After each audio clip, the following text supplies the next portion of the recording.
Bonsoir à tous. Merci d'être venus. Nous allons commencer la conférence. Donc, comme vous le savez, le sujet qu'on va traiter sera l'eau, qu'est l'eau boire. Donc, notre conférencier Marc-Henri, qui est chercheur et enseignant à l'Université de Strasbourg, vous présentera ses recherches. Et la conférence se déroulera en 3 parties. Donc, la première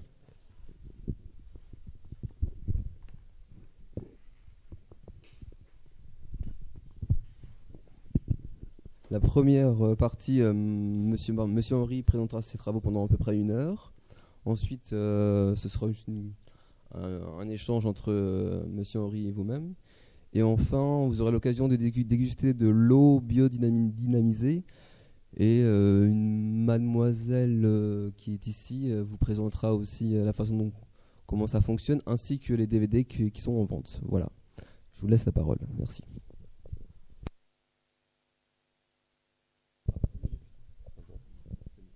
C'est mieux comme ça? Ça ne fait pas d'interférence? Bonjour à tous. Alors, je ne vais pas vraiment vous présenter mes travaux, hein, parce que sinon, je vais vous perdre. Non, on va essayer de parler d'un sujet qui est extrêmement important et qui n'est pas du tout traité dans les médias, ou très peu. Et c'est vrai que je fais des travaux scientifiques sur l'eau, mais ces travaux-là, je ne vais pas trop en parler aujourd'hui parce que je pense que vous êtes plus venus pour découvrir cet élément qu'est l'eau. Et surtout, la question de la conférence veut bien dire ce qu'elle veut dire, hein, qu'à l'eau boire, c'est-à-dire c'est notre problème. Et là, il n'y a pas trop besoin de théorie pour ça, hein. Mais par contre, sachez bien que tout ce que je dis est effectivement, comme je suis scientifique, j'ai digéré tout un ensemble de données. J'ai accès à des littératures à laquelle vous n'avez pas accès, qui sont les grands journaux de sciences. Et je peux peut-être vous surprendre, mais il paraît à peu près 10 à 20 articles par jour sur l'eau. Donc on a de quoi lire. Et donc tout ça, je vais le ressortir sous une forme qui, j'espère, sera accessible à tous, avec toujours ce fil directeur qui est qu'est l'eau boire. Deuxième chose, comme c'est une conférence qui se veut pratique, j'ai amené donc des appareils. Parce que vous allez voir qu'il y a une partie de l'eau dont on ne parle pas et que la science est en train de découvrir. Et je pense que plutôt que de faire un long discours, c'est mieux de discuter devant des machines et de boire. Simplement, vous goûtez, comme ça au moins vous verrez. C'est-à-dire vous aurez la théorie pendant la première heure, puis vous aurez la pratique pour ceux que ça intéresse. Et puis aussi, je suis venu pour vous, pas pour moi, parce que moi, je connais très bien le sujet et j'espère que vous avez des questions et que ce que je vais vous présenter va vous faire poser des questions. C'est pour ça que j'ai prévu aussi au moins 1 heure de questions. Si c'est trop long, on passera directement aux ateliers, peu importe. Mais n'ayez pas de soucis, vous êtes là pour vous exprimer. S'il y a des choses que vous avez vues chez vous, sur Internet, dans la presse, je peux vous répondre. Et donc c'est le moment évidemment de poser la question, parce que vous avez en face de vous un enseignant de l'Université de Strasbourg qui est payé sur vos impôts, donc profitez-en, c'est gratuit, à part la petite entrée, mais ça c'est pour amortir la salle, parce que l'association Vie et Bien-être, que je voudrais remercier, il faut qu'ils organisent tout ça, donc il y a une petite contribution, mais pour le reste, n'ayez pas peur, tout est parfaitement gratuit. Autre chose, visiblement il y a beaucoup de caméras, hein, donc pour ceux qui voudront revoir cette conférence, ce sera possible sur Internet, donc vous verrez avec les différents gens qui filment. Et aussi, ça vous permettra, si la conférence vous plaît, de la conseiller à d'autres personnes. C'est quelque chose qui pourra être aussi diffusé plus tard. C'est-à-dire que même ceux qui ne sont pas là ce soir pourront peut-être profiter de tout ce que je vais dire. Et je compte sur vous pour faire passer le message. Donc merci d'être venus. Alors, la première chose qu'on va faire, c'est essayer de comprendre un petit peu pourquoi l'eau va être quelque chose d'important pour nous.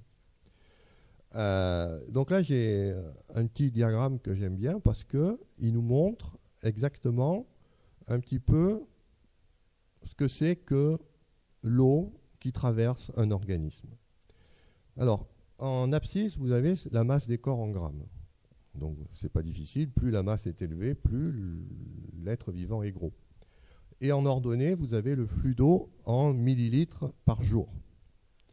Et donc vous voyez très bien ce qui se passe, c'est que plus vous êtes avec une composition massique importante, et plus vous avez besoin que l'eau vous traverse. Et j'insiste bien, l'unité qui est en ordonnée, c'est un flux. C'est-à-dire que vous êtes traversé en permanence d'eau. Il faut bien en prendre conscience. Et ce flux, il est d'autant plus important. Vous voyez que si vous êtes un vulgaire cafard, vous êtes tout en bas, là, arthropode, bon, il n'y a pas beaucoup d'eau qui vous traverse quand vous êtes cafard. Mais si vous commencez à monter un petit peu, amphibiens, reptiles, marsupiaux, oiseaux, mollusques, arthropodes, mais maintenant aquatiques, poissons et les fameux euthériens, on les aime bien, les euthériens. C'est qui les euthériens? C'est nous. C'est le nom scientifique pour tous les êtres vivants qui sont des mammifères. On n'a plus le droit de dire mammifères. Pourquoi? Parce que dans mammifères, il y a mamelle et c'est sexiste. Donc, on dit euthérien, c'est plus politiquement correct. Mais bon, il faut savoir que c'est la même chose. C'est le nom des mammifères. Donc, ça, c'est la première chose que je vous demande de bien assimiler, c'est ce flux d'eau, c'est-à-dire que vous pouvez fermer les yeux et penser que là, même si vous n'avez pas conscience, il y a un flux d'eau en permanence qui vous traverse. D'où le titre de la conférence, quelle eau boire? Parce que ce flux d'eau, évidemment, il y en a une partie que vous n'avez pas conscience, c'est tout l'air que vous respirez, qui est hydraté, qui vous traverse. Il y a tout l'air que vous relâchez, mais il y a aussi, évidemment, toute l'eau que vous allez boire. Si vous buvez de l'eau, ça aussi, ça reste à démontrer. Il y a des gens qui ne boivent pas d'eau. Alors, c'est pour ça que maintenant que vous savez que vous êtes un être hydrique, vous ne devez pas être surpris de ce diapositive qui est bien connu de tous les nutritionnistes.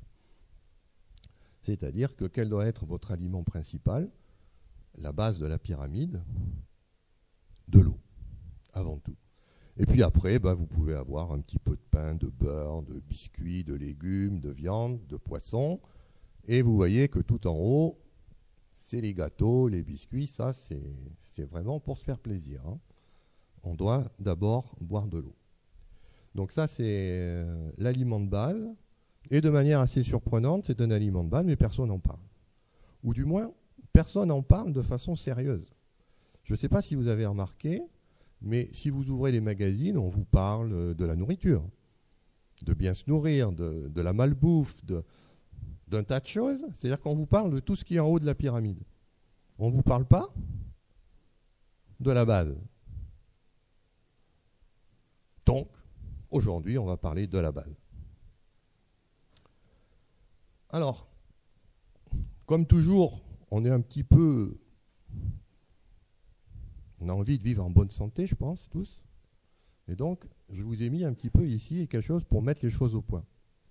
Parce que je vais parler d'eau. Mais sachez que l'eau n'est vraiment que quelque chose qui vient en plus de quelque chose qui est très fondamental, qui est l'alimentation. C'est-à-dire que si vous n'avez pas une alimentation qui est correcte, à la limite, peu importe la qualité d'eau que vous buvez. Parce que vous absorbez beaucoup plus de problèmes par l'alimentation que par l'eau.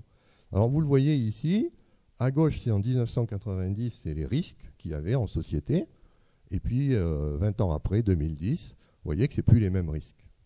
C'est-à-dire qu'en 1990, le grand problème c'était la malnutrition enfantine. Il y avait des enfants qui étaient mal nourris dans le monde. Vous voyez, on a fait des progrès, la malnutrition enfantine, elle a bien régressé. Et à la place, qu'est-ce qui est apparu en 2010? Problème numéro 1, c'est l'hypertension. C'est un gros problème qu'on a. Et vous voyez qu'avant, l'hypertension, elle était uniquement en 4e position. Donc ça veut dire qu'il s'est passé quelque chose en 20 ans. L'hypertension est devenue quelque chose, une maladie importante, alors qu'avant, ça ne l'était pas. Vous voyez qu'après, la cause numéro 2, c'était la pollution de l'air, qui est devenue la cause numéro 4, et ça, vous savez tous pourquoi. Parce qu'aujourd'hui, on a des pots catalytiques. C'est-à-dire qu'on a mis ce qu'il fallait sur les voitures pour traiter ce problème. Ce qui veut dire qu'il ne faut pas non plus trop critiquer les dirigeants. Ils font ce qu'ils peuvent, ils ne sont pas très doués, d'accord. Mais ils ont quand même des actions, parce que les pots catalytiques nous ont permis d'avoir un air de meilleure qualité. Et c'est aussi quelque chose que je voudrais que vous ayez pris conscience, c'est qu'on est quand même encore en 4e position.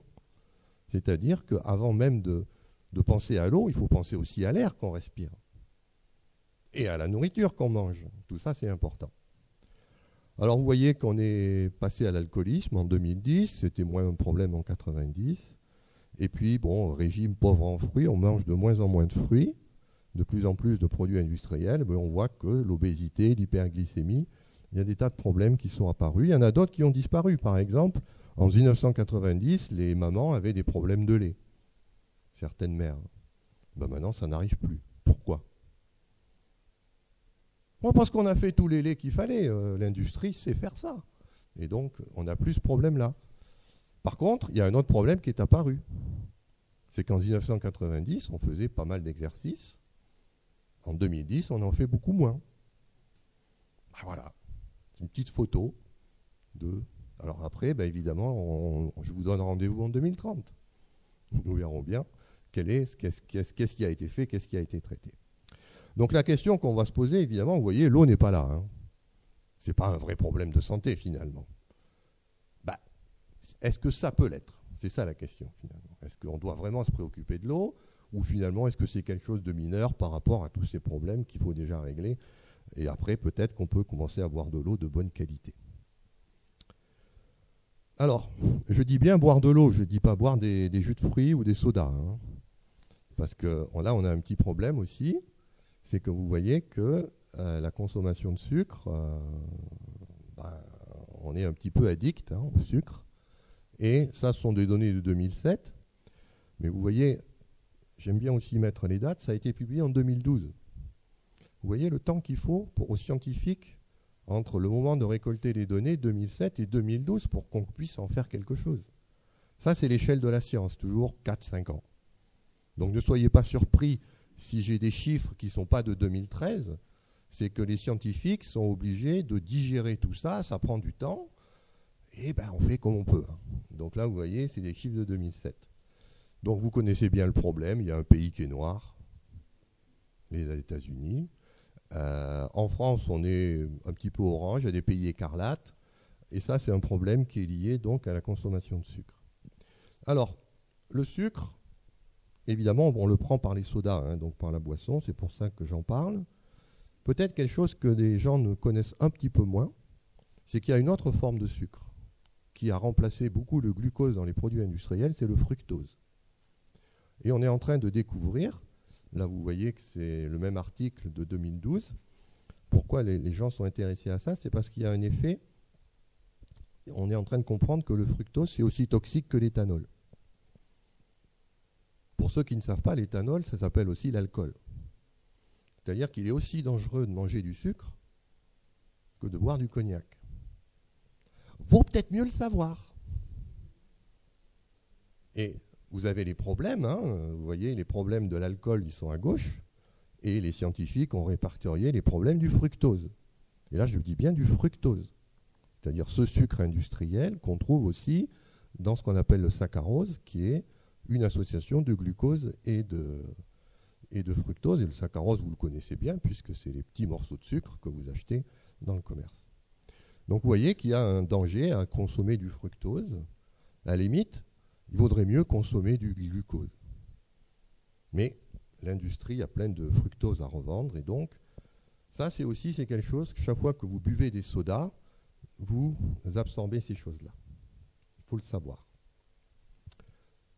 Alors ça c'est tout récent. Regardez la date, si vous la voyez, 14 novembre 2013. C'était il y a 15 jours.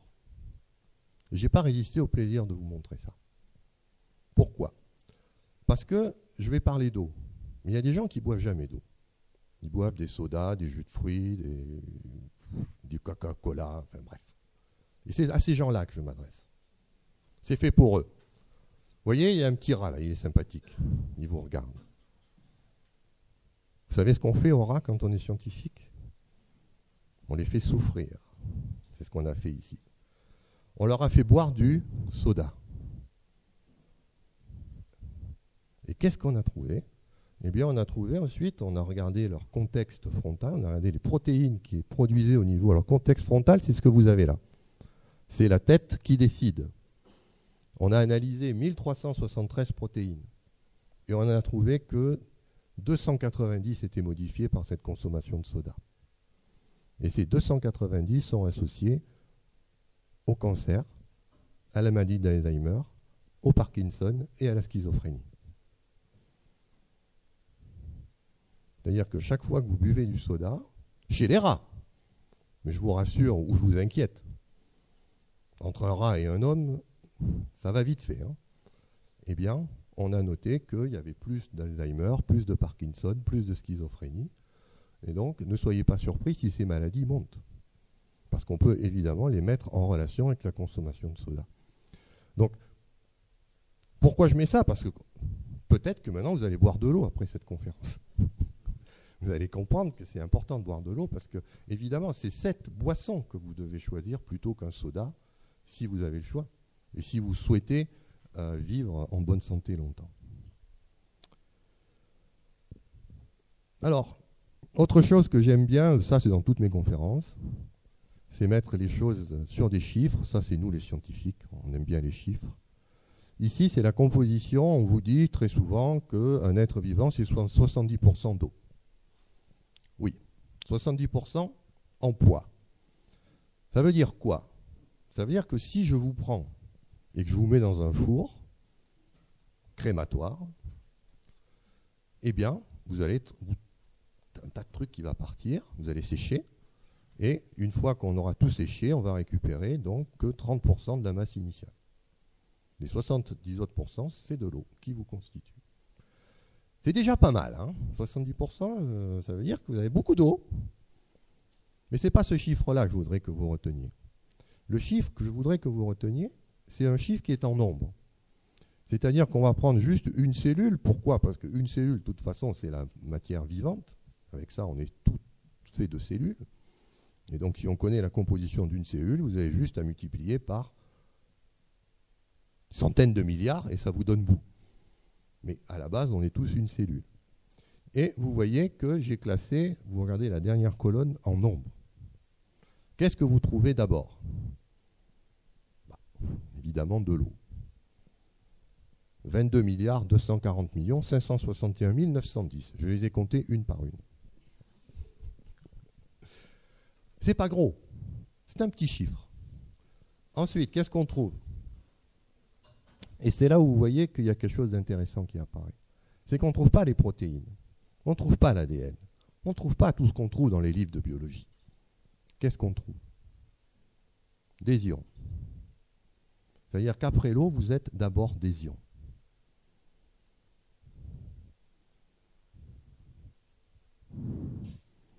Du sel. Vous êtes un mélange de sel et d'eau. C'est incroyable. Et vous vivez. Prenez un peu de sel, mettez-le dans l'eau. Ça ne vous fait pas un être vivant. Mais pourtant, vous êtes ça. Vous êtes effectivement un peu plus que du sel et de l'eau. Mais pour la chimie, vous êtes du sel et de l'eau d'abord. Et donc, vous comprenez que la bonne santé, c'est quoi? Est-ce que c'est mon beefsteak que je vais manger qui va me faire mes protéines? Non. La bonne santé, c'est d'abord comment je gère mon ion et comment je gère mes ions. C'est la première chose. Si je gère bien ça, le reste suivra. Ce n'est pas la peine d'aller traiter un problème organique sur une protéine qui est défectueuse si vous avez un problème au niveau de la gestion de l'eau et des ions. Il vaut mieux d'abord traiter ce que vous êtes en priorité. Ensuite, regardez la troisième ligne. Ce n'est toujours pas les protéines. Ce sont les acides aminés. Quel est leur rôle? Tout le monde s'en fout. Tout le monde dit, bah oui, il y a des acides aminés. Ils ont dit, bah ça va faire des protéines. Vous avez appris ça, que les acides aminés, ça se condense, ça fait des protéines. Mais pas du tout. Ça sert à chélater les ions pour que vous les absorbiez. C'est bête. Ça ne sert pas à faire les protéines. Ça vous sert à prendre les ions et à vous les faire passer dans l'intestin pour que vous puissiez les avoir dans vos cellules. On en revient encore aux ions. Après, vous avez des lipides.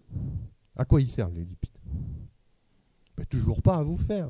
Ils servent à réguler le flux des eaux, des ions et des acides aminés, parce qu'il y en a qui sont hydrophiles, il y en a qui sont hydrophobes. Pour ceux qui sont hydrophobes, on va faire ce qu'on appelle des micelles. C'est toujours ces problèmes. Comment faire rentrer les ions? Et ensuite, les nucléotides, parce que c'est le même problème. Là, c'est pour le calcium essentiellement. Et puis, finalement, à 2 144 625, on trouve enfin les protéines, qui arrivent bien loin. Bien loin. Donc, vous comprenez pourquoi la conférence est extrêmement importante, parce que je vais vous parler de ce qui est important des eaux et des ions, de ce qui se passe dans l'eau, en fait. C'est ça qui est important. Alors, voilà le chiffre qu'il faut retenir. C'est qu'il y a 22 240 561 910 molécules d'eau. Il y a en tout 22 437 137 779 autres molécules, toutes confondues, c'est-à-dire l'eau plus tout le reste. Vous faites le rapport et vous trouvez 99%. C'est vous. Regardez-vous dans une glace, vous êtes fait à 99% d'eau. C'est pas important de savoir ce qu'on va boire? Ben si, il va peut-être falloir un petit peu regarder ça de près. Alors, je ne vais pas vous faire un cours de biologie parce que ça ne sert à rien. Tout ce qui est dans les livres de biologie, c'est du peanuts. C'est ça l'important. Vous êtes un tube polaire traversé d'eau et d'ions. Un trou. C'est un trou. Il y a de l'eau, des ions qui arrivent, ça passe, et c'est ça. La vie, c'est ça. C'est l'art d'être un tube polaire. Pourquoi? Parce qu'on ne se nourrit pas par l'anus. Polaire, ça veut dire que ça va que dans un sens. Ça ne remonte pas. Sauf quand on est malade. Oui. Voilà. Alors après, c'est vrai que vous avez du décor. C'est le sapin de Noël, vous avez des boules de Noël, vous avez des petites bougies, ça s'appelle les organes. Vous avez un cœur, vous avez un foie, vous avez des reins. Ça, c'est les petites bougies. C'est les décorations. Mais le sapin, vous, ce qui fait sur quoi on pose les bougies, c'est de l'eau traversée par des ions. Et évidemment, ces tubes sont faits en protéines. C'est pour ça aussi que je ne veux pas dire non plus que les protéines ne sont pas importantes, mais elles ne font que le tube. Ce qui fait la vie, c'est le mouvement dans ce tube d'eau et d'ions. Voilà, vous voyez, c'est des images qui, j'espère, sont assez simples pour que vous puissiez bien les comprendre et l'intérêt qu'il y a à s'intéresser à l'eau. On va regarder un peu plus les ions, parce que vous avez compris qu'après l'eau, c'est les ions qui sont importants. Alors évidemment, il y a le potassium, le magnésium, le sodium, le chlorure, le bicarbonate, le fer. Prenez le premier, parce que finalement, c'est ce qui est important. Il y en a 66 193 540. Là aussi, j'ai passé 2 mois à les compter un par un. Potassium, ça veut dire quoi? Alors, je ne sais pas si vous avez déjà eu des problèmes. Moi, j'en ai eu un, problème cardiaque. Et à l'époque, j'étais jeune, je ne savais pas. Et quand j'ai eu mon problème cardiaque, il y a l'interne qui est venu me voir, qui m'a dit « Ah, faites-lui son potassium !» Mais qu'est-ce qui m'emmerde avec du potassium? Il ne voit pas que je suis en train de crever, là. Il me dit « Faites-lui son potassium !» Ben, vous comprenez peut-être. Parce que vous voyez que le potassium, c'est l'ion le plus important de la cellule. C'est-à-dire que s'il se passe quelque chose à ce niveau-là, c'est grave. Et donc, tout médecin qui voit devant lui un problème grave fera tout de suite un dosage du potassium pour voir où le gars en est. Parce que si vous avez votre potassium qui commence à foutre le camp, vous en avez pour 10 minutes à vivre. Il vaut mieux le savoir. Donc le potassium, c'est important. Mais après, qu'est-ce qu'on trouve? 9 456 220. Ce n'est pas le sodium, c'est le magnésium. C'est-à-dire que si vous êtes en déficit de magnésium, attendez-vous à avoir des problèmes. Et là, le problème, c'est que le magnésium, vous n'allez pas mourir tout de suite. Vous allez mourir à petit feu, lentement. Il y a vos organes qui vont se déliter parce que vous manquez de magnésium. Donc vous comprenez peut-être qu'à la fin de la conférence, vous précipiterez sur du magnésium. Parce qu'en prenant du magnésium, vous allez résoudre des tas de problèmes. Après, bon, évidemment, on a le sodium, ça c'est ce qui va déclencher la soif. Quand vous avez soif, c'est en général le sodium qui est là pour faire ça. Et puis les chlorures, parce que, vous voyez, bon, il y en a marre, hein, de tous ces cations. Il va bien falloir un peu des anions. Donc, il faut bien des chlorures parce que la matière est neutre. Et la dernière chose dont je parlerai, c'est le bicarbonate. Parce que le bicarbonate, c'est quelque chose qui est très important. Ça régule le pH du sang. Je reviendrai, c'est un problème qui est très important. Alors, dernière petite chose, c'est le calcium. Le calcium. Les produits laitiers, les fromages et l'eau calcaire. Vous voyez que c'est un ion qui a finalement très peu d'intérêt. Est-ce que ça vaut le coup de se bourrer de calcium? Alors je vais vous donner juste une petite indication. Comment vous vous suicidez? Voilà, vous en avez marre de la vie. Allez, je veux mourir. Qu'est-ce que vous faites? Alors il y en a qui vont se jeter d'une falaise, il y en a qui vont avaler des barbituriques, il y en a qui vont se pendre, il y en a qui vont faire je ne sais pas quoi. Et maintenant, ça c'est parce que vous êtes plein de cellules. Vous êtes une cellule. Comment voulez-vous vous tuer? Comment une cellule, ça s'appelle l'apoptose en biologie, c'est-à-dire ce mécanisme par lequel une cellule décide de mourir. Eh bien, elle ouvre les vannes. De quoi? De calcium. Le calcium, c'est l'agent qui tue. C'est l'agent de l'apoptose. Donc c'est peut-être quelque chose qu'il faut prendre en toute petite quantité. Parce que partout où une cellule veut mourir, qu'est-ce qu'elle fait? Elle ouvre ses vannes et elle dit calcium rentre. Et la mort est assurée dans les secondes qui suivent la rentrée du calcium. C'est facile à comprendre pour ceux qui ont un petit peu de connaissances biologiques. C'est qu'à l'intérieur d'une cellule, vous avez l'ADN, vous avez tous ces nucléotides qui sont des phosphates. Et qu'est-ce que le calcium adore? Les phosphates. Si vous voulez savoir ce que donne la copulation entre un atome de calcium et une molécule de phosphate, touchez-vous les dents, touchez un os et vous comprendrez. Quand du calcium rentre dans une cellule, ça fait de l'apatite. Comment voulez-vous que la cellule fonctionne après ça? Et donc, le calcium, c'est vraiment quelque chose qui ne vous pas trop titiller. Alors après, il y a des divers, on va y revenir. Et les protons, regardez. Combien il y en a? 30. Vous vous rendez compte? Dans une cellule, j'ai 30 protons. Alors vous comprenez après que quand dans un livre de biologie, on vous dit « Ah ouais, alors là, il y a un gradient de protons qui passe. » Un gradient de protons avec 30 choses. Remettons les choses à leur place. La cellule est un milieu qui est extrêmement contraint, il y a très peu de choses. Et les protons, en fait, on les recycle. Hein. Ce n'est pas des choses qu'on produit comme ça coûte cher. Alors,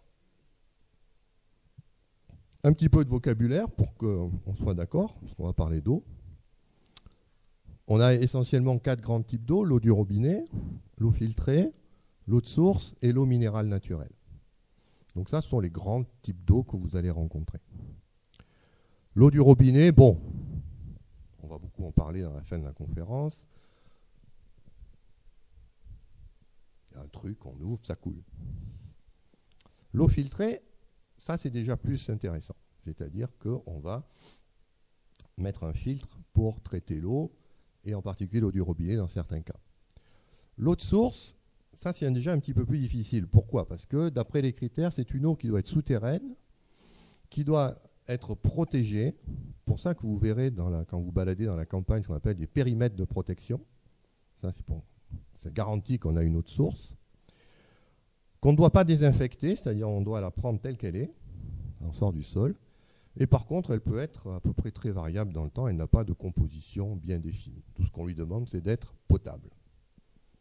Mais pas de réglementation sur ce qu'il y a dedans. Alors, j'insiste bien, ça c'est vrai en Europe. Aux États-Unis, ce qu'on appelle eau de source, ça peut être une eau purement artificielle. Donc soyez conscients de ça, que l'eau de source n'est définie comme ça qu'en Europe. Pourquoi? Parce qu'en Europe, on est très strict sur l'eau. Il y a des lois cadres sur l'eau décidées par l'Europe. D'ailleurs, vous en vivez les conséquences tous les jours de ces lois. Et donc, c'est quelque chose qui est très bien encadré. Mais aux États-Unis, ils sont beaucoup plus flexibles, beaucoup plus souples. Aux États-Unis, l'eau de source, c'est à peu près n'importe quoi. Eau minérale naturelle, ça aussi, c'est spécifique à la France et à l'Europe. C'est une eau qui est souterraine, qui doit être protégée, qui ne doit pas être désinfectée et qui surtout doit être stable. C'est-à-dire qu'elle doit garantir une certaine composition minérale. Et ça, par contre, c'est spécifique à la France, sachez-le. C'est que quand vous achetez une eau minérale naturelle, elle est estampillée par l'Académie nationale de médecine. C'est une eau qui a été examinée par des médecins parce que c'est une eau qui est considérée comme étant un médicament. Ce n'est pas une eau de boisson. C'est une eau pour se soigner. Voilà. Alors, il y a un seul traitement qui est accepté pour l'eau de source, c'est le traitement d'aération pour enlever le fer. Alors ça, c'est justement... on va parler un petit peu d'eau en bouteille, parce qu'il y en a qui boivent de l'eau en bouteille dans cette salle. Ouais. Non, mais n'ayez pas peur, hein, on aime l'eau en bouteille en France. Donc. Soyez bien conscient que ce traitement d'aération qu'on fait à l'eau en bouteille enlève toutes les qualités pour les ions. C'est-à-dire que l'eau que vous récupérez dans la bouteille, c'est comme de l'eau de source en fait. Vous avez perdu toutes les propriétés que vous auriez eues si vous aviez pris l'eau au griffon, c'est-à-dire au lieu de production. Et ça, c'est à cause de ce traitement d'aération. Alors pourquoi on aère ? Mais parce que le fer de plus a cette caractéristique d'être soluble. Et donc, quand l'eau sort du griffon, elle est claire. C'est une bonne eau, elle est légèrement ferrugineuse. Elle a un petit goût de fer. Et l'eau ferrugineuse, comme tout le monde sait, c'est mieux. Bon, vous n'avez pas vu le sketch de Bourvil, c'est pas grave. Vous regarderez le sketch de Bourvil sur Internet, sur l'eau ferrugineuse. Mais dès que cette eau sort du sol, elle trouve l'oxygène de l'air, et qu'est-ce qui se passe ? Le fer 2+, devient fer 3+. Et là, patatras, catastrophe. Le fer 3+, il est rouge et il est insoluble. Et donc, dans votre eau, ça précipite. Et donc, si on ne traitait pas cette eau qu'on va mettre en bouteille en l'aérant pour obliger le fer de précipiter, quand vous achèteriez votre bouteille au supermarché, vous auriez bien sûr la partie claire, mais vous auriez ça en pas de bout rouge. Vous achèteriez ça, vous ? Ben non. Et donc, on vire. Mais quand vous virez tous les colloïdes qui servent à assimiler les minéraux. Et donc, vous récupérez une eau qui n'a plus que des minéraux non chélatés. Et là, vous allez faire travailler votre rein, vous allez faire travailler votre estomac pour faire produire tout ce qu'il faut, mais vous n'allez pas avoir les bénéfices. Donc, c'est pour ça que l'eau en bouteille, on va voir que ce n'est pas une solution que je recommande beaucoup. Alors, là aussi, des petits chiffres. 1994, marché de l'eau en bouteille, Nestlé 39%, Danone 33%, autres 29%. Il y a quelque chose qui s'est passé d'important en 2004, c'est l'arrivée sur le marché d'un troisième concurrent qui s'appelle Castel Neptune, qui a pris, vous voyez, quasiment un quart du marché de l'eau en bouteille. Alors, une petite vidéo pour tous ceux qui achètent de l'eau en bouteille, que j'aime bien. Si elle veut bien démarrer, voilà. Donc, on vous dit que c'est 30 milliards de bouteilles par an en 2005 aux États-Unis et qu'on ne recycle que 12% de ces bouteilles. Parce que je vous rappelle que pour vendre l'eau en bouteille, il faut une bouteille. Voilà. Ça, c'est le taux de recyclage des bouteilles d'eau. Mais évidemment, ce n'est que 12%. Le reste, voilà ce que ça donne.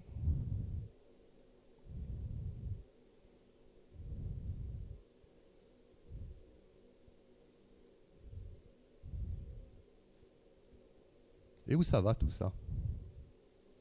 Qu'est-ce qu'on en fait toutes ces bouteilles vides? C'est bien beau d'acheter de l'eau en bouteille et se dire au moins elle est propre. Mais qu'est-ce que vous faites après avec ces bouteilles en plastique? Parce que je peux vous le dire en tant que chimiste, plastique, le turnover dans la nature, c'est plutôt 200-300 ans. Hein. Et vous avez vu le flux de bouteilles qu'il y a sur cette planète? Donc c'est pour ça, si vous buvez de l'eau en bouteille, ça doit peut-être un peu vous dire, bon, peut-être qu'il va falloir que je la recycle, ma bouteille. Et donc, il y a des actions pour ça.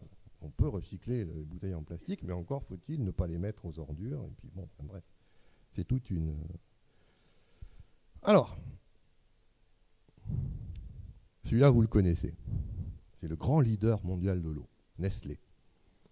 Vittel, Épar, Saint-Alix, Plancoët, Nestlé évidemment, Lambert, Contrex, Quézac, Carola. On est en Alsace, donc Carola. Chaque fois que vous achetez cette eau-là, ou ces eaux-là, vous payez en fait Nestlé. Il faut le savoir. C'est Nestlé qui est derrière, qui récupère votre argent. Et ça, je ne mets ici que les eaux françaises. Hein. Parce qu'aux États-Unis, c'est Montclair, Nestlé, Santa Maria, Dick Park, Zeosphilis, enfin bref. Puis ça, c'est aux États-Unis, mais vous avez aussi, évidemment, Nestlé dans le monde. Que vous soyez en Grèce, au Royaume-Uni, au Portugal, Thaïlande, Jordanie, en Chine, en Hongrie, Nestlé est là et veille à ce que vous ayez votre bouteille. Donc, si vous achetez une bouteille d'eau, il y a une chance sur 4 que ce soit une bouteille pour Nestlé. Commercialisée par Nestlé. Donc, vous participez à cette société, à son développement, à sa politique de traitement de l'eau. Chaque fois que vous achetez une bouteille d'eau en bouteille. Parce que vous donnez de l'argent à cette société, après, elle a des sous. Et donc, elle fait ce qu'elle veut avec ça. Il y a une très belle interview sur YouTube du PDG de Nestlé, dans un documentaire que vous avez peut-être vu, qui s'appelle We Feed the World. Je vous invite à lire. Il y a le PDG de Nestlé qui parle. C'est génial. Bon, je ne vais pas le mettre parce que ça prendrait trop de temps, mais vous trouvez ça sur YouTube facilement. Alors, rassurez-vous, j'ai parlé que de l'eau. Hein. Mais Nestlé, c'est aussi L'Oréal, c'est Nescafé, c'est tous les aliments pour bêtes, c'est les Crispy, les Crunch. Ils sont partout. Hein. C'est un énorme groupe de l'agroalimentaire. Vous ne pouvez pas échapper à Nestlé. Enfin, si. Vous pouvez y échapper si vous achetez chez le petit marchand, au marché du boulevard de la Marne. Oui, mais si vous allez en supermarché, je peux vous dire que vous êtes bardé de produits Nestlé. Tout est fait pour que vous achetiez Nestlé. Alors, comme je vous l'ai dit, il n'y a pas que Nestlé, il y a un concurrent français qui s'appelle Danone. Danone, c'est plutôt les yaourts. Non, Danone fait aussi beaucoup dans l'eau. Et en plus, lui, il donne aussi dans les calciums. C'est-à-dire que Danone va vous produire une eau qui est riche en calcium. Oh, mais c'est gentil, ça. Ne pas mourir plus vite. Merci, Danone. Non, mais bon, il faut le savoir. Hein. Donc là, très rapidement, Volvic, Evian, Salvetta, Arvi, Badois, Taillefine, Mondor et Grand Barbier. Ça sont des sources Danone. Alors, il y a quelques années, j'aurais mis évidemment Montroucou et Rosé de la Reine, qui étaient de chez Danone. Mais Danone a eu un petit problème. C'est que vous voyez, il vend aussi Evian. Et Evian, c'est l'eau de Danone pour les bébés. Et à un moment donné, ils ont eu un problème dans les boutiques bio. C'est que, on leur disait, mais il y a Evian et il y a Montroucou pour les bébés. Je j'achète quoi, moi? Alors, le marchand de bio, il était bien embêté. Parce qu'il disait, achetez Montroucou. Mais alors pourquoi on me dit qu'Evian, c'est bon aussi pour les bébés? Surtout que c'est la même marque, hein, c'est Danone derrière. Et donc Danone a fini par craquer, il a viré Montroucou de son groupe, qui a été repris par la famille Lacaze, et maintenant c'est un groupe indépendant. Alors ça c'est tout nouveau, ça date à peu près des années 2000, c'est le groupe Castel Neptune, qui eux aussi, vous les connaissez bien, parce que c'est eux qui sont leaders de cristalline. Donc c'est un groupe qui n'est ni Nestlé ni Danone, mais qui a réussi à prendre un quart du marché de l'eau en bouteille en France. Hein. Par contre, ce groupe-là, vous ne le trouvez pas en étranger. Hein. Vous ne le trouvez pas aux États-Unis. C'est un groupe qui se trouve uniquement en France. Alors, on l'appelle le trouble fait parce que, oui, la cristalline, vous savez tout ça. Hein. Ça peut être une très bonne eau. Regardez bien les étiquettes. C'est pour ça que j'ai fait acheter des bouteilles d'eau aux petits jeunes, là. Parce qu'il peut y avoir une très bonne eau cristalline. Mais ça peut être aussi une eau horrible. C'est le problème de cristalline. C'est si on ne fait pas attention, ça peut être bon ou pas bon. Mais bon, ça a pris du marché à Danone et à Nestlé. Et puis, comme je vous disais, les indépendants, donc Montroucou, évidemment, vous avez la Reine, Parot, Aloïs, Montcalm, Montclar, Saint-Amand. Beaucoup d'eau qu'on trouve dans les boutiques de diététique et les boutiques bio, évidemment. Alors ça, ce sont des petits producteurs. Hein. C'est des toutes petites sources. Moi, j'ai eu la chance de visiter donc les eaux Montroucou à Lacaune, qui est en Auvergne, des entreprises qui sont très sérieuses, très bien, mais qui ont évidemment de toutes petites productions. C'est-à-dire que vous ne pouvez pas les trouver partout. Mais quand vous avez la chance d'en trouver, ce sont toujours de très bonnes eaux qu'on peut acheter sans problème. Et puis quand même, il faut le savoir, il y a ces eaux de synthèse. Ces eaux de synthèse sont des eaux qui n'ont rien d'eau, ce sont des eaux chimiques. Il y a des eaux qu'on a fabriquées de toutes pièces. Dasani, Nestlé, Aquarelle, Taille-Fine, Active, Flavour Splash, Aquafina. Ça, ce sont des eaux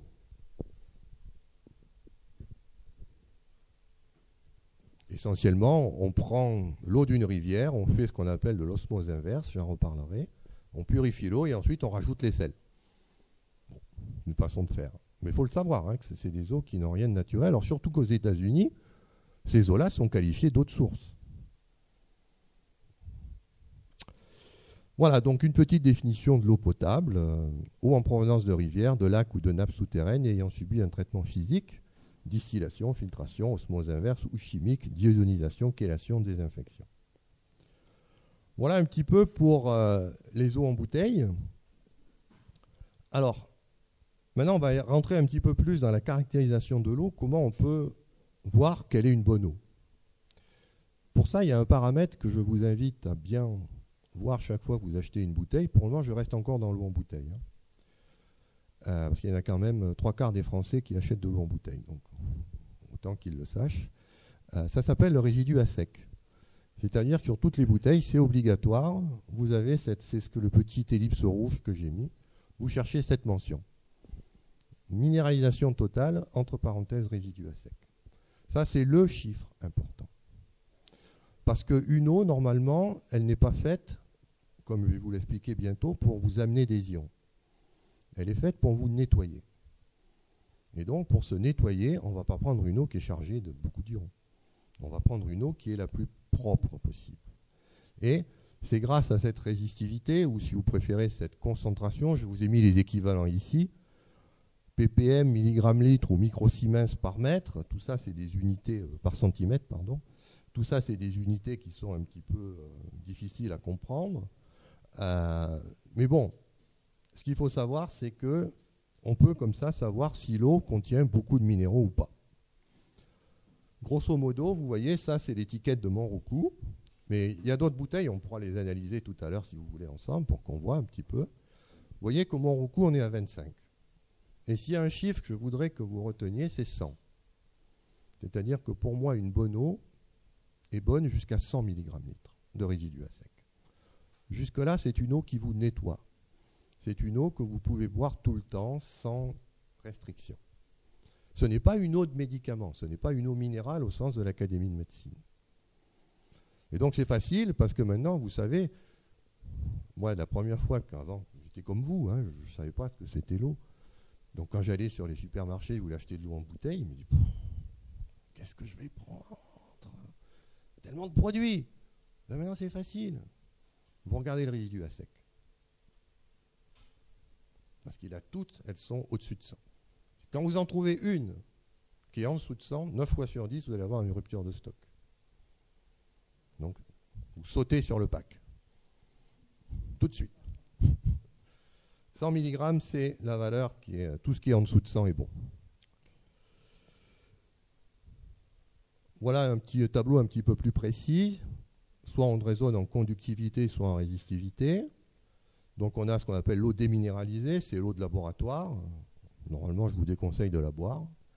Ensuite, donc, on a l'eau pure, c'est jusqu'à 20 microsiemens par centimètre. Après l'eau douce, l'eau dure, l'eau minérale et l'eau de mer, vous voyez que la résistivité s'effondre ou que la conductivité augmente. Ça veut dire qu'il y a de plus en plus de choses dissoutes dans l'eau. Et plus il y a de choses dissoutes dans l'eau, moins c'est une eau qui peut vous nettoyer. Parce qu'elle est encombrée de tous ces minéraux et que l'eau elle est occupée à s'occuper des minéraux et ne s'occupe pas de toutes vos toxines qu'il faut éliminer. Parce que si on boit de l'eau, je vous rappelle, c'est pour éliminer ces toxines qu'on produit en permanence. Et donc, mieux vaut boire une eau qui est peu minéralisée. Alors, je vous ai mis les principales espèces, on les retrouve, hein, ce sont celles qu'on a évidemment trouvées, mais ce que je voudrais vous faire comprendre ici, par les diapositives qui vont suivre, c'est que ces espèces-là, elles sont là. Pourquoi? Parce que c'est d'une eau qui vient de la nature. Mais vous n'allez pas les assimiler. Ne croyez pas à la publicité qui vous dit « Ah, j'ai ma bouteille de Contrex, alors je vais pouvoir avoir ma source de calcium. Non. Je vais vous expliquer pourquoi vous ne pouvez pas les assimiler. La raison, elle est là. C'est que toutes les cellules ont ce qu'on appelle une membrane lipidique. C'est-à-dire que quand vous voulez rentrer dans une cellule, il faut traverser une membrane. Et cette membrane, elle est de type huile. C'est-à-dire, c'est comme si vous aviez une couche d'huile. Et les ions, ils ne sont pas solubles dans l'huile. Ce qui fait que si vous les buvez dans votre estomac, qu'est-ce qu'ils vont faire? Ils vont rester sagement de l'autre côté. Et ensuite, qui c'est qui va les traiter? L'organe qui est chargé de traiter les ions et l'eau, c'est le rein. Et là, vous allez faire fonctionner votre rein. Bon, ça peut être bien de faire fonctionner son rein, mais vous n'allez pas absorber les minéraux dont vous avez besoin. À cause de cette barrière huileuse qui empêche la pénétration. Et c'est pour ça qu'il y a des acides aminés dans le corps. Parce que font les acides aminés? Ce sont des acides, ils ont une fonction carboxylique qui va d'un côté se lier à l'ion. Et ensuite, ils ont une partie hydrophobe. En général, un cycle benzénique. Et cette partie hydrophobe va pouvoir faire traverser la membrane à l'ion. Ça s'appelle la chélation. C'est tout le secret de ce qu'on appelle la micronutrition. C'est l'art de prendre les ions, mais en mettant en plus ce qu'il faut pour qu'ils traversent la barrière intestinale et pour qu'ils aillent à vos cellules. Parce que sinon, ils ne traversent pas. Et alors vous dites, mais pourtant je me bourre de calcium, je me bourre de fer, de magnésium. Non. Parce que ça part par l'urine. Vous ne l'absorbez pas. Pour l'absorber, il faut ces acides aminés. Et si les acides aminés n'y ont pas, il y a peut-être des moyens d'arriver à... Je vais vous en donner quelques-uns. En voici un, par exemple. Là, vous avez tous les minéraux qui sont essentiels à la vie. Qu'est-ce que vous voyez? Eh bien, vous voyez ce qu'on appelle une relation d'antagonisme. C'est-à-dire que tous ces minéraux, en fait, servent à aller dans des protéines qu'on appelle des métalloenzymes qui vont vous faire vos fonctions. On ne va pas regarder tout le diagramme. Ce qui compte, c'est juste d'avoir une vision globale. Mais je vais prendre par exemple deux pôles. Regardez le zinc et le cuivre. Vous avez le zinc qui est à gauche et vous avez le cuivre qui est un petit peu en bas. Cu, Zn. Vous voyez, il y a un trait avec deux flèches. Ça veut dire quoi? Ça veut dire que si vous avez un excès de zinc, vous allez tuer les enzymes au cuivre. Et si vous avez un excès de cuivre, vous allez tuer les enzymes au zinc. Oui, mais attendez, le zinc, il est aussi relié au calcium, il est relié au fer, il est relié au cobalt, le cuivre, il est relié à l'argent, qui est lui-même relié à l'iode, au molybdène. C'est le vrai jeu de billard. Hein. Et ça, c'est la grande erreur que commettent beaucoup de thérapeutes. Ils disent, ah, il manque de magnésium. Donnons-lui du magnésium. Que nenni! Que nenni! Parce que si je lui donne du magnésium, je regarde mon diagramme, je vais perturber le métabolisme du calcium. Je vais faire de l'ostéoporose. Parce que le magnésium et le calcium sont en antinomie. Vaut mieux le savoir. Et vous voyez la complexité, il vaut mieux pas s'amuser à prendre des produits tout seul. C'est très, très, très, très dangereux. C'est pour ça qu'il y a des très bons produits sur le commerce qui s'appellent le sérum de Quinton, que je vous recommande. Si vous êtes déminéralisé, eh bien, prenez ces petites ampoules. Elles sont un peu chères, mais bon, peu importe.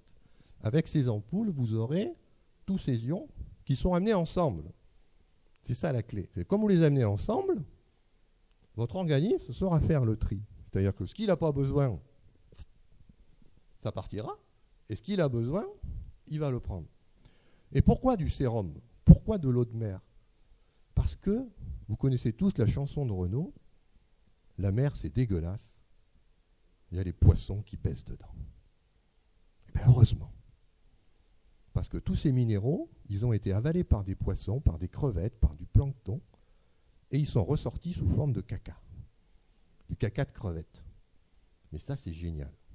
Parce que ils sont chélatés. Ils ont déjà les acides aminés qu'il faut. C'est-à-dire que dès que vous les absorbez, ils passent tout de suite dans l'intestin. Il n'y a pas à fabriquer les transporteurs qui vont leur permettre de passer la barrière intestinale. Vous les avez tout de suite. C'est le plancton qui l'a fait pour vous. Et donc, quand on est déminéralisé, on ne prend pas du calcium si on est osteoporose, on ne prend pas du magnésium si on est en déficit de magnésium, on prend une ampoule de Quinton, isotonique, hypertonique, suivant qu'on tolère la concentration en sel. L'isotonique, c'est pour le long terme, c'est pour toutes les maladies chroniques. L'hypertonique, c'est pour les sportifs, ceux qui ont besoin d'avoir une grande dose d'énergie à un moment donné. Les grands sportifs prennent jusqu'à 6 ampoules par jour. Et là, vous y allez. Parce que n'oubliez pas aussi qu'il y a aussi quelque chose qu'il ne faut pas oublier, c'est ça. C'est que ces ions en eux-mêmes ne servent à rien s'il n'y a pas les vitamines. Donc il faut aussi penser, quand on prend ces ions, à prendre un complément vitaminique, parce que tous ces ions vont dans des enzymes qui ont des cofacteurs qui fonctionnent avec des vitamines. Et pour que la vitamine fonctionne, il faut qu'il y ait et l'ion et le cofacteur. Alors c'est facile, parce que là c'est pareil, il faut prendre un cocktail, il ne faut pas surtout en prendre une. Pourquoi ? Parce que vous voyez que c'est comme les ions, si vous en prenez une, vous inhibez les autres. Donc là aussi, il faut toujours les prendre en bloc. Donc toujours penser à associer un petit peu de vitamine avec vos ions, votre sérum de Quinton. Alors il y a une petite exception, c'est la vitamine C. Elle, vous pouvez vous en gaver, parce qu'elle ne fonctionne pas avec les enzymes. Elle sert juste à régénérer les antioxydants du corps. Donc la vitamine C, si vous êtes vraiment en stress oxydatif, vous pouvez en prendre autant que vous voulez.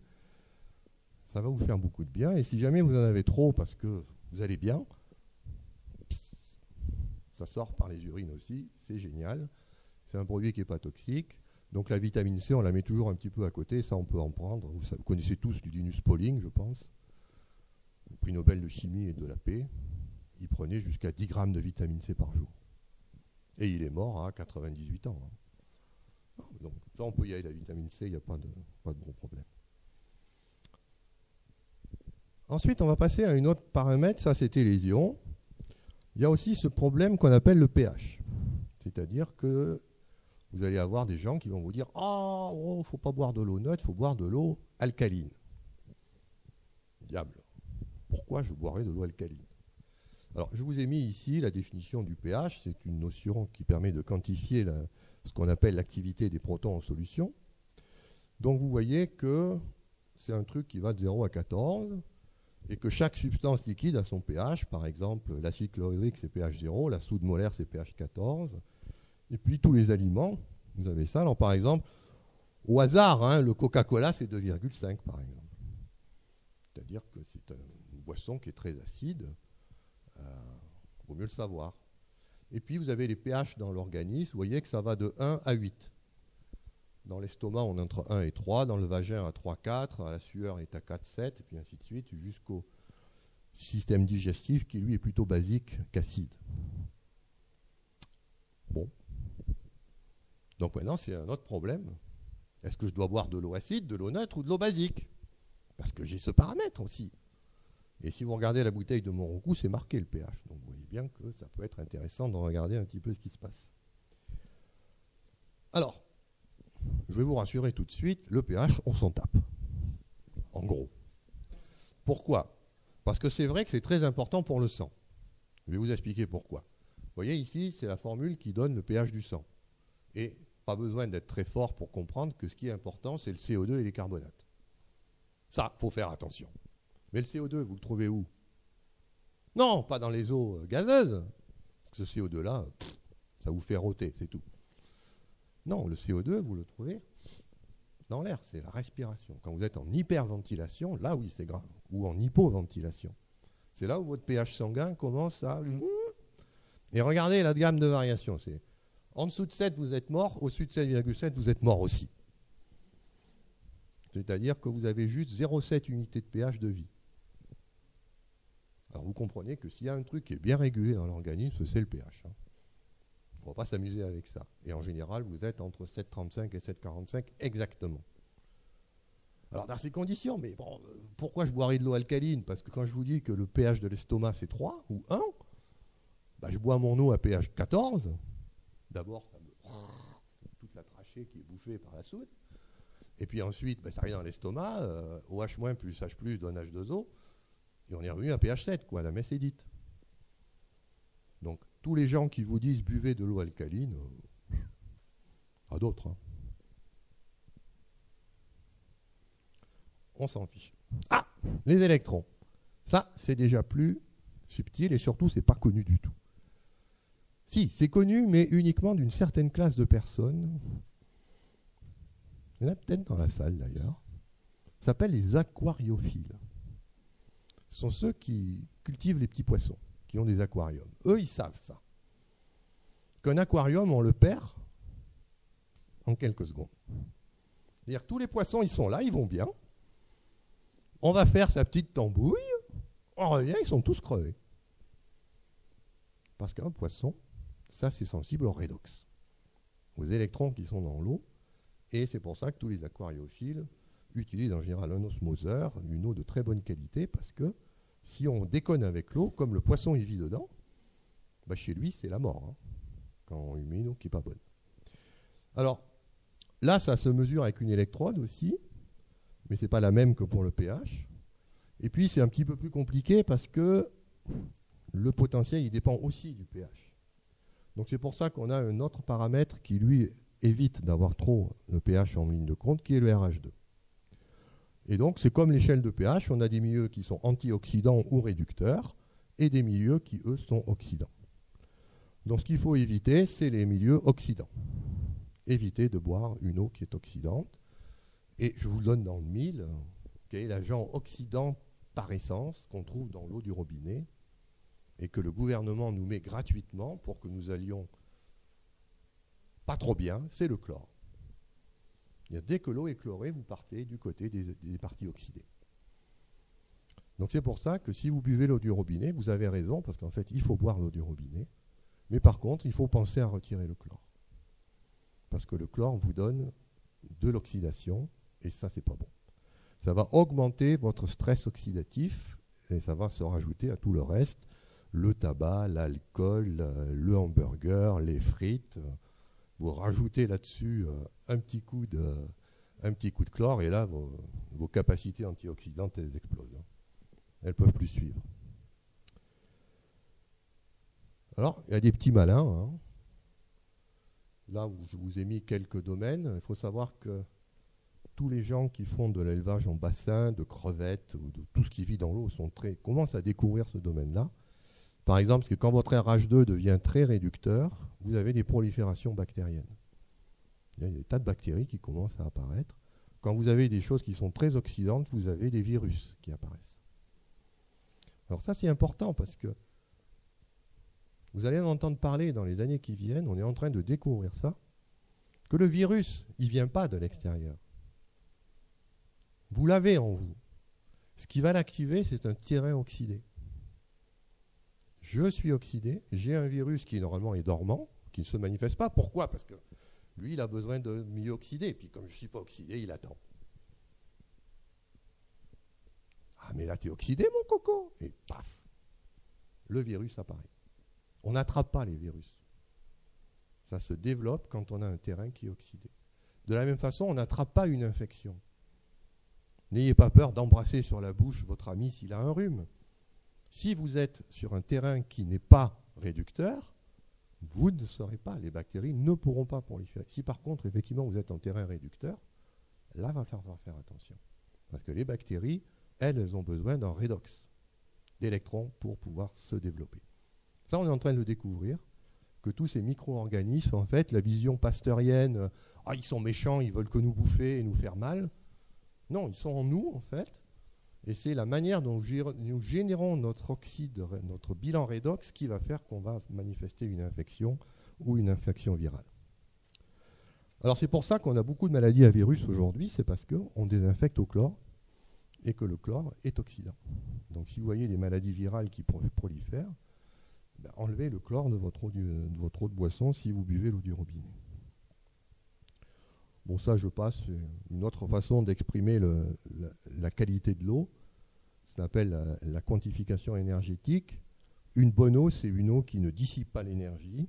Donc, ce sont les eaux, vous le voyez, osmosée, Montroucourt, Rosée de la Reine, Montcalm, ce sont des eaux qui sont excellentes parce qu'elles vous nettoient et elles ne perturbent pas l'équilibre redox de votre organisme.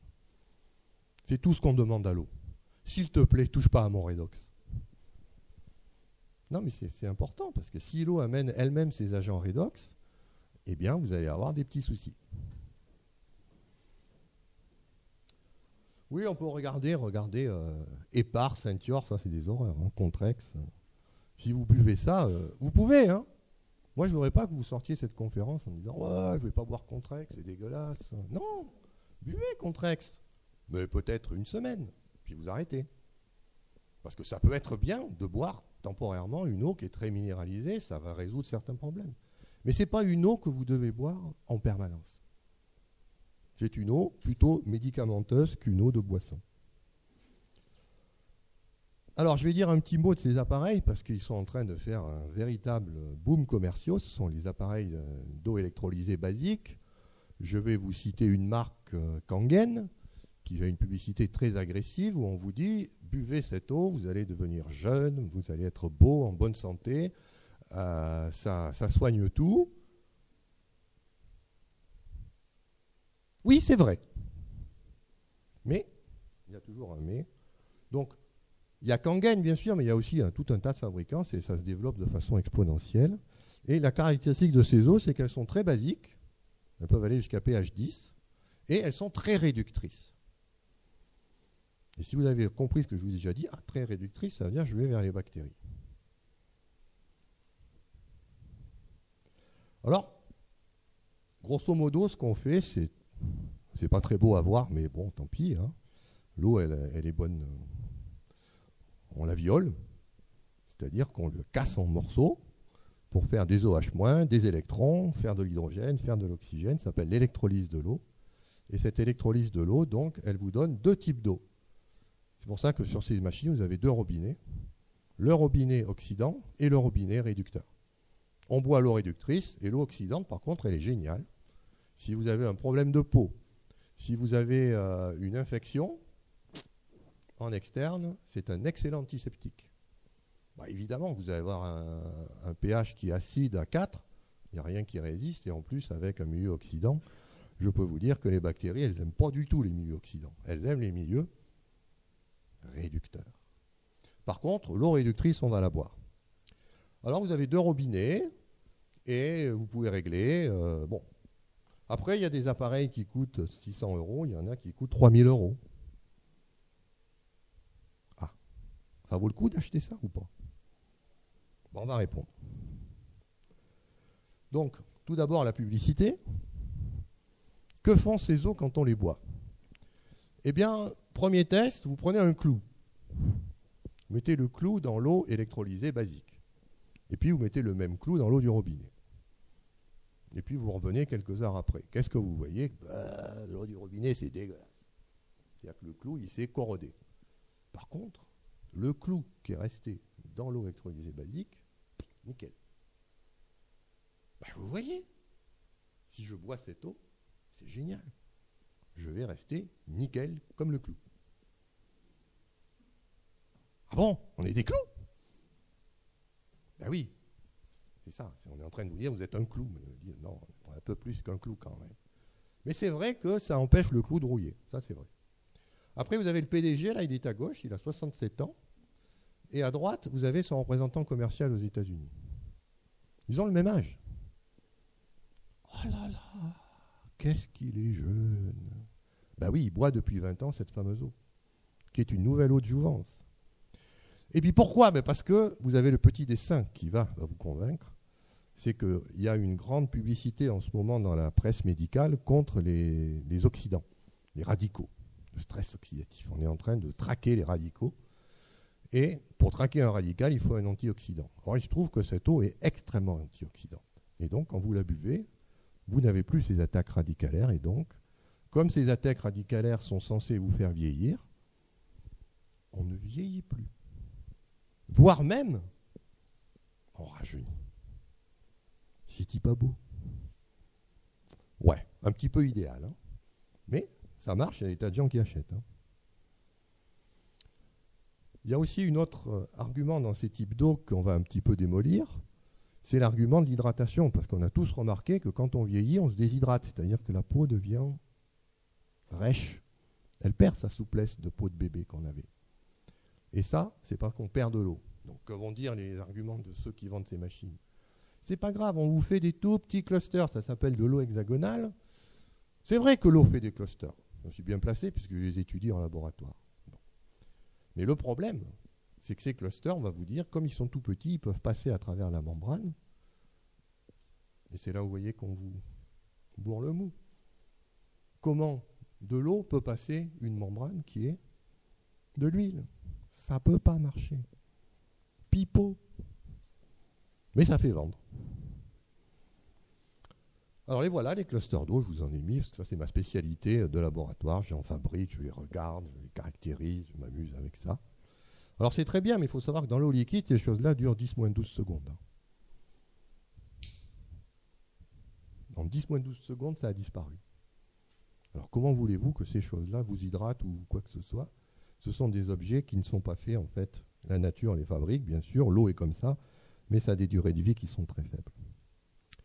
Alors évidemment, la vérité, c'est que il faut passer cette membrane, cette couche d'huile, et ça, c'est assez récent, on l'a découvert depuis une vingtaine d'années. On ne passe pas par diffusion, on ne passe pas par transport coactif, parce qu'il faut quand même savoir qu'on s'hydrate énormément. Je vous ai montré à la première diapositive qu'on est traversé par beaucoup d'eau, et donc ça veut dire qu'il faut que l'eau, on la pompe à toute allure. Le seul mécanisme qui peut faire ça, c'est ce qu'on appelle des canaux. Ce sont les fameuses aquaporines qui ont donné lieu à un prix Nobel en 2005. Et donc, on a plein d'aquaporines. C'est des petits trous dans la membrane par lesquels l'eau passe. Des trous dédiés à l'eau. Et pourquoi c'est intéressant? Bon, je ne vais pas vous passer toute la liste d'aquaporines, on est en train d'en découvrir encore des tas. C'est intéressant parce qu'elles ont toutes la même structure.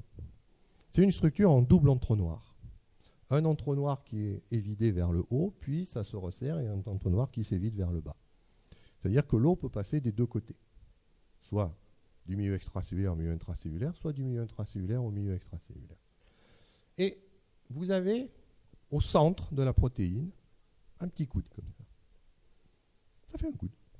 C'est-à-dire que la molécule d'eau, elle est obligée de faire ça. Et comme elle est obligée de faire ça, elle ne peut passer qu'une par une. C'est-à-dire que les molécules passent une par une. Et donc, si vous avez des clusters en haut, on s'en tape. Le cluster, il ne passe pas. Il faut qu'il se débobine pour que ce soit la molécule qui passe. Donc toute cette théorie des clusters, si vous l'entendez parler, vous dites « oui, allez, va te coucher ». À d'autres. Non, mais c'est ça qui est bien, ici un petit peu de comprendre les choses. Alors par contre, d'où vient leur potentiel redox? Parce que ces eaux sont extrêmement réductrices. Et ça, c'est un petit scoop que je vais vous donner, puisque c'est une étude que j'ai faite avec qui va être publiée là, cette semaine dans un journal. Ce sont en fait des nanoparticules de platine. C'est que quand vous électrolysez l'eau, il vous faut mettre des électrodes en titane recouvertes de platine. Et qu'est-ce qui devient le platine? Quand on fait passer un courant, eh bien l'électrode se corrode. Et elle vous balance des nanoparticules de platine. Et donc, ces nanoparticules de platine donnent des potentiels redox extrêmement bas, c'est-à-dire que ce sont elles les antioxydants. Ah oui, mais les nanoparticules de platine, on les trouve où aussi? Ce sont les mêmes que vous trouvez, que vous respirez dans l'air, dans les pots catalytiques. Voilà. Vaut mieux le savoir, quand on boit une eau électrolysée basique, on se bourre de platine. Bon. Alors, ça ne veut pas dire que ce n'est pas intéressant, parce que si vous aimez la vitamine C, si vous aimez les grands antioxydants, les nanoparticules de platine, c'est encore mieux. C'est beaucoup plus antioxydant. Ça bouffe tout. Il n'y a rien qui résiste. Tout ce qui est radicalaire est bla, bla, bla, bla. Il n'y a rien qui échappe. Aucun radical ne peut échapper à une nanoparticule de platine. C'est pour ça que ces eaux sont terriblement efficaces si vous êtes en stress oxydatif massif. C'est-à-dire que c'est une eau qui peut être géniale si vous êtes sous chimio. Parce que quand vous êtes sous chimio, vous avez des bouffées radicalaires qui vous viennent soit des rayons, soit des molécules qu'on vous met, qui génèrent des explosions de radicaux. Et là, bourrez-vous de cette eau-là. Parce que là, tous ces radicaux... Mais si vous n'avez pas le cancer, ou si vous n'êtes pas en état oxydatif, ça ne sert à rien. Pourquoi? Eh bien, tout simplement parce que on oublie que les radicaux, on en a besoin. C'est que quand vous êtes infecté par une bactérie, comment fait votre système immunitaire pour tuer l'intrus? À votre avis? Eh bien, une bouffée de radicaux. On envoie une bouffée de radicaux sur la bactérie pathogène, et la bactérie pathogène, elle crève. Mais si vous buvez de l'eau antioxydante, ces radicaux que votre système immunitaire se tue à envoyer pour tuer l'intrus, qu'est-ce qu'ils vont faire? Mais ils ne vont pas arriver à leur cible. Et là, vous avez votre infection qui va devenir sévère. D'autant plus que comme vous buvez une eau qui est réductrice, vous savez que les milieux réducteurs favorisent la prolifération bactérienne. C'est vraiment pas une bonne idée. Donc c'est pour ça que c'est des eaux que j'aime bien, mais uniquement sous contrôle médical, s'il vous plaît. Faites-vous suivre par un médecin. Si vous, effectivement vous voyez que vous êtes en stress oxydatif avancé, il y a des personnes qui sont en stress oxydatif grave, oui, allez-y. Mais si vous êtes en bonne santé et que simplement vous ne voulez pas vieillir, ce n'est pas une bonne idée. Parce que vous allez vers une maladie auto-immune. Donc ça, on va expliquer ça. On a essayé d'expliquer ça à l'Académie nationale de médecine. L'Académie nationale de médecine va essayer de faire un rapport. Vous allez en entendre parler dans la presse de ça. Mais bon, la réunion à l'Académie est prévue en avril 2014. Pour ça, je vous dis, c'est un peu un scoop que je vous donne là. Vous le savez avant tout le monde. Alors, c'est génial. Hein. Vous avez tous les effets anti-neurodégénératifs. L'anti-athérosclérose, ça vous guérit vos artères, ça vous guérit le diabète, ça vous guérit le cancer, ça vous guérit, ça rallonge la durée de vie des nématodes. C'est génial. Dès que vous avez un stress oxydatif que votre organisme ne sait plus gérer, mais prenez cette eau-là. Elle va vous sauver la vie. Mais dès que vous avez résolu le problème, stop. On reprend une eau normale. C'est un médicament. Ce n'est pas une eau de boisson.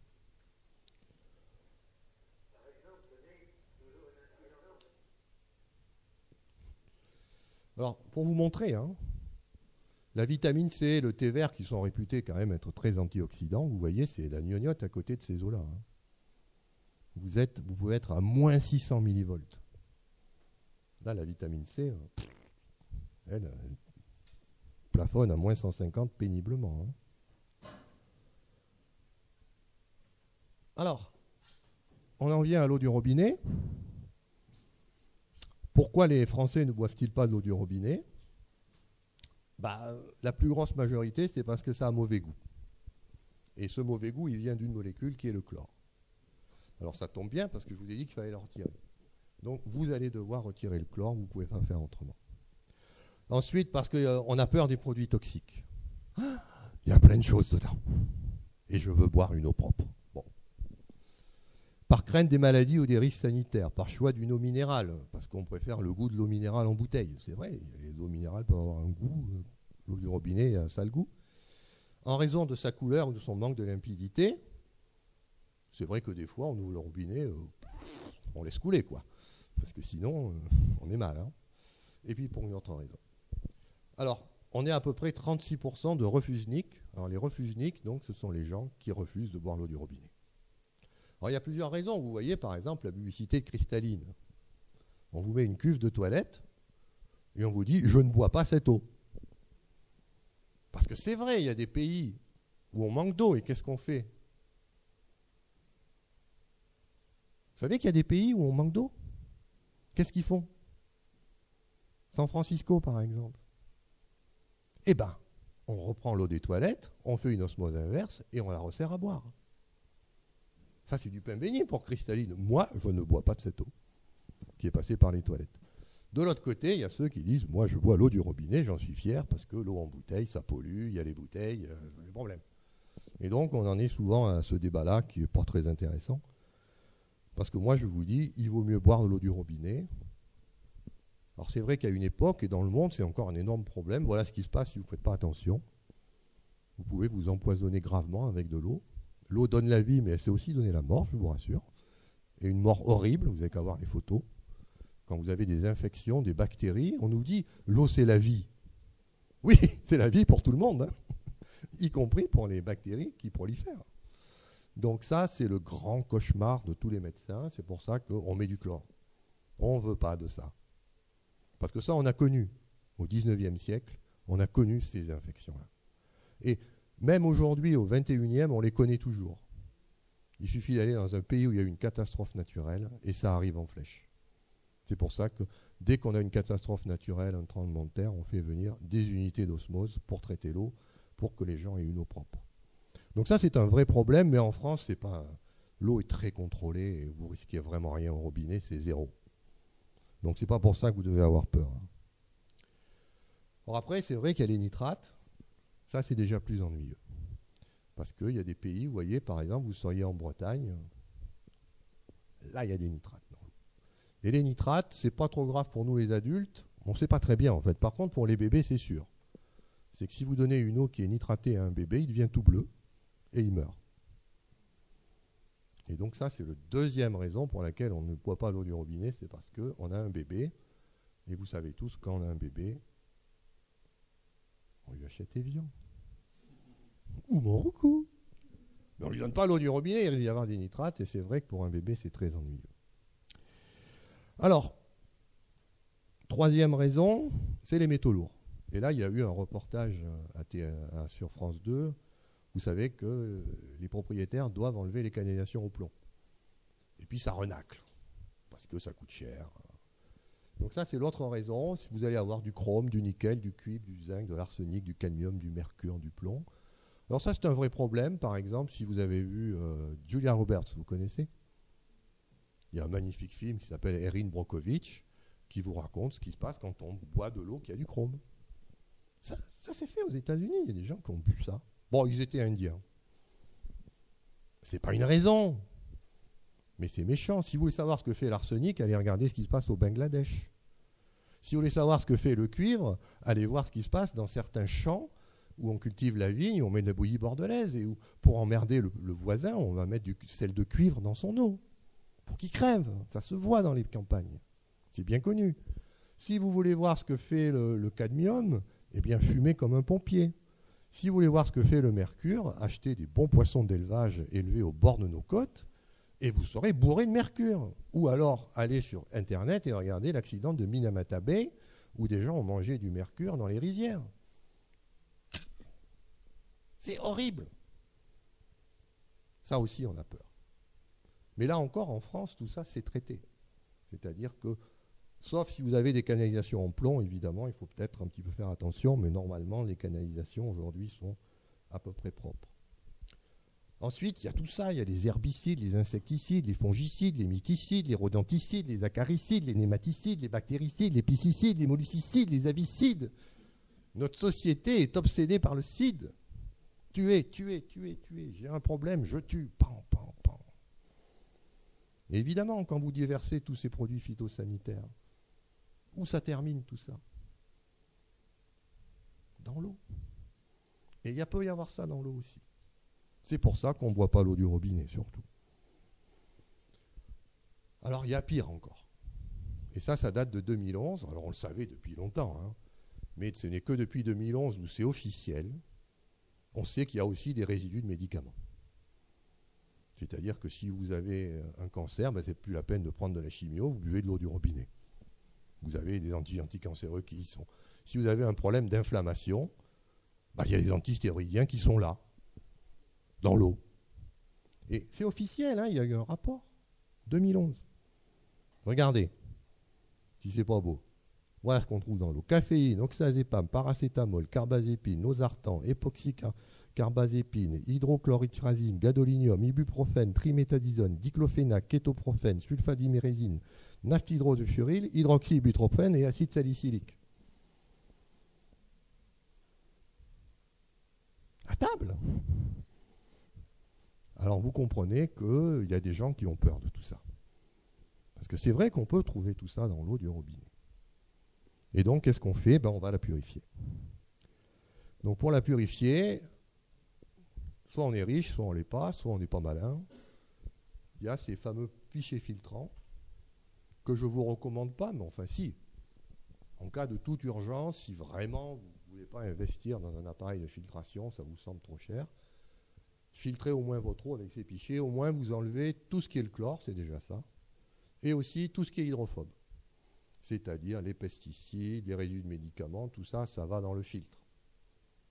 Oui, ça va dans le filtre, à condition de changer le filtre quand il faut. Parce que si vous ne changez pas le filtre, ça relargue. Hein. Et là, vous en prenez des doses massives.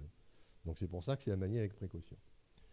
Par contre, vous aurez d'énormes problèmes avec tout ce qui est métaux lourds et nitrates, parce que ça n'arrête rien. Ça. Et donc vous aurez quand même les problèmes des nitrates et des métaux lourds.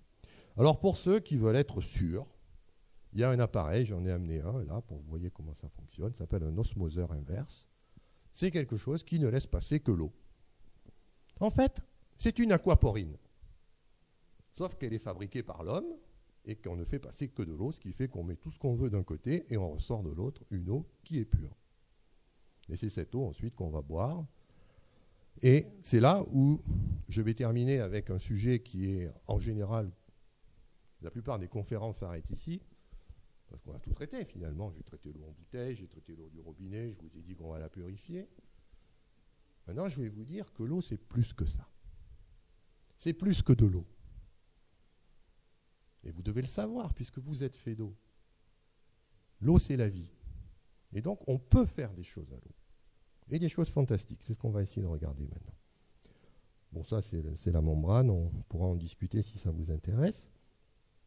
Ça vous montre qu'effectivement, une fois qu'on a filtré tout ce dont j'ai parlé est viré, il n'y a quasiment plus rien qui reste.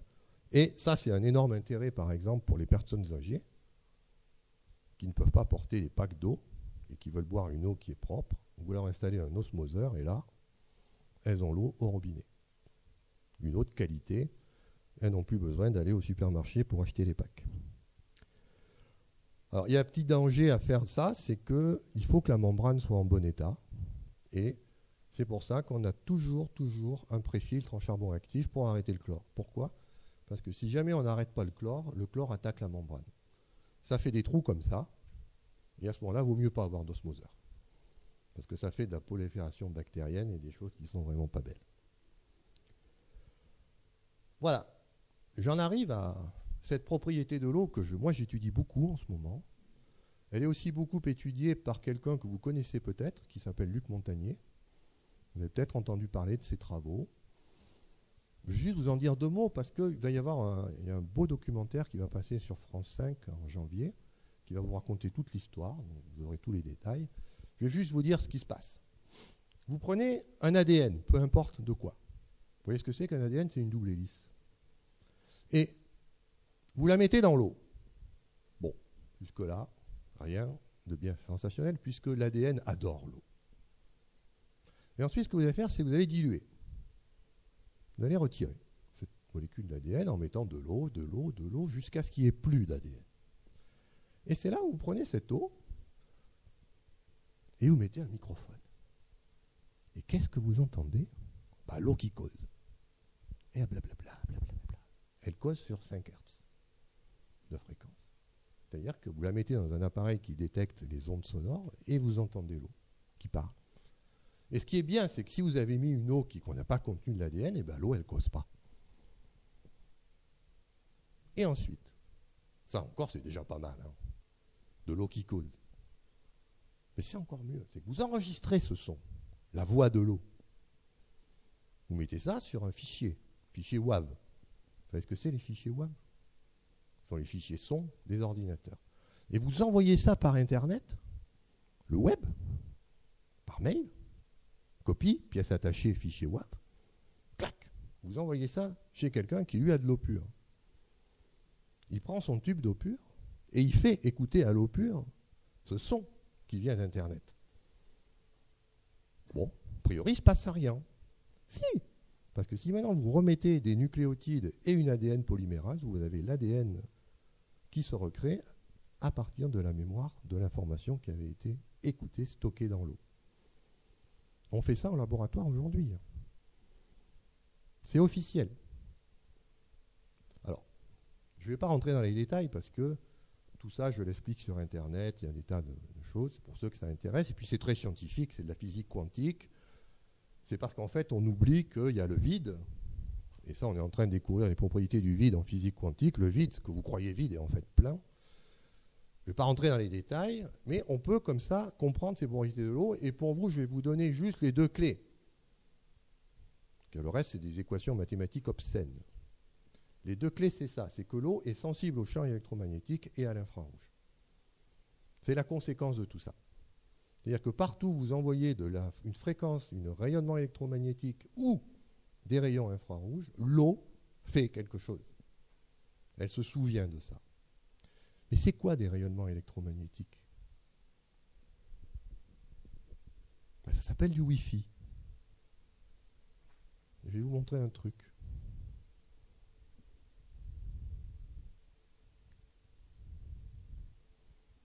Il y a de l'eau là-dedans qui me protège de toutes ces ondes Wi-Fi qui me traversent et qui changent ma structure d'eau. C'est-à-dire qu'aujourd'hui, on a même des dispositifs qui sont développés pour se protéger. Personne ne le sait, mais bon. Vous avez bien fait de venir. Hein. Alors, très brièvement. Ouais. Ça, c'est un premier procédé qui est très célèbre. Alors là, je ne vais pas en parler parce qu'il y a des pages sur Internet, sur mon site, sur le site de Rodolphe. C'est l'eau Marcel Violet. On capte des ondes cosmiques, on les transmet à l'eau et après on boit l'eau, c'est génial. Je vous laisse lire tout ça. Jusqu'à ce qu'on ait découvert ces propriétés quantiques de l'eau, évidemment, c'était comme ça, c'était fantastique. On disait Violet, il est fou. Ben non. Effectivement, il y a quelque chose, il y a les ondes cosmiques qui peuvent passer dans des antennes. On peut les mettre en fréquence électromagnétique et comme l'eau a des domaines de cohérence qui sont sensibles au domaine électromagnétique, on peut dynamiser l'eau, changer ses propriétés comme ceci. Donc ça s'appelle le procédé Marcel Violet. C'est typiquement, on met deux électrodes, il y a des appareils que vous pouvez acheter. J'en ai pas amené un parce que je n'ai pas réussi à le sortir de son socle. Mais on pourra en discuter pour ça qu'il y a une section de discussion. Une autre façon mais ça c'est beaucoup plus doux, mais par contre aussi très efficace, c'est la dynamisation par vortex. Ça consiste à faire tournoyer l'eau. Donc là, vous n'allez pas travailler au niveau du domaine de cohérence, vous allez travailler ce qu'on appelle au niveau du domaine de supercohérence. Il y a des petits courants d'électrons qui circulent dans l'eau, et quand on fait les vortex, ça réorganise un petit peu tout ça. Et là, vous avez la figure de M. Schauberger, qui est le premier qui a trouvé qu'on pouvait dynamiser l'eau par vortex. Et ça, c'est vraiment des choses que vous pouvez faire chez vous. Hein. On a même amené un pied à soupe, pour ceux qui ne veulent pas acheter un vortexeur. Passez votre eau au pied à soupe, quoi. Oui, je sais, ça semble idiot, mais bon. C'est idiot la première fois qu'on le fait, puis après, quand on a goûté, on se dit, c'est peut-être pas si bête. Parce qu'on voit les effets. Il y a des effets qu'on peut voir sur le sang qui est plus fluide.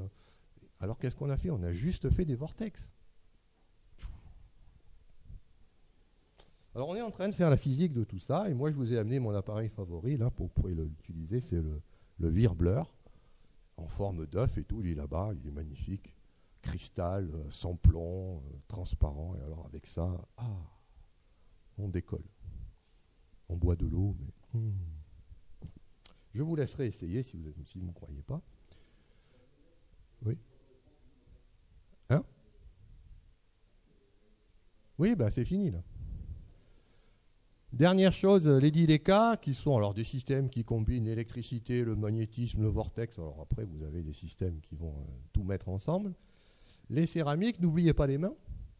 Vos mains émettent de l'infrarouge. Ben oui, les guérisseurs, on peut aussi expliquer comment ça fonctionne. C'est avec ça. Et puis, comme je vous ai dit, vous avez ces magnifiques systèmes CMO qui vous protègent contre toutes ces méchantes ondes. Parce que c'est vrai que essayer de dormir maintenant, de nos jours, ça peut devenir dur. Mettez ces produits-là, ces appareils-là, et vous verrez, moi je l'ai fait, je dors beaucoup mieux. Un petit coup de griffe à Monsieur Emoto. Bon, je l'aime bien, hein, mais c'est un rigolo. Donc ce monsieur fait de l'art et du commerce, ça j'ai rien contre, mais ne me dites pas qu'il fait de la science. Tout ce qu'il dit, c'est n'importe quoi. Donc, c'est vrai que ça fait des belles photos. Vous avez ici une eau qui a écouté du heavy metal, puis une eau qui a écouté Beethoven. Quand elle écoute Beethoven, c'est beau. Quand elle écoute l'heavy metal, c'est pas beau. N'importe quoi. Bon, ça fait vendre, c'est très beau, c'est artistique, mais c'est pas de la science, vous pouvez oublier. Voilà. Dernière chose, on peut se battre ou s'entraider pour de l'eau. Donc en général, on est neutre ou alors plutôt coopératif dès qu'il s'agit de partager son eau. Il y a quelques pays qui sont carrément dans les conflits. Je vous prends des photos. Israël, la Syrie, sont souvent des conflits qui sont liés à l'eau. Par exemple, Tibet et la Chine. Pourquoi les Chinois ne veulent pas lâcher le Tibet?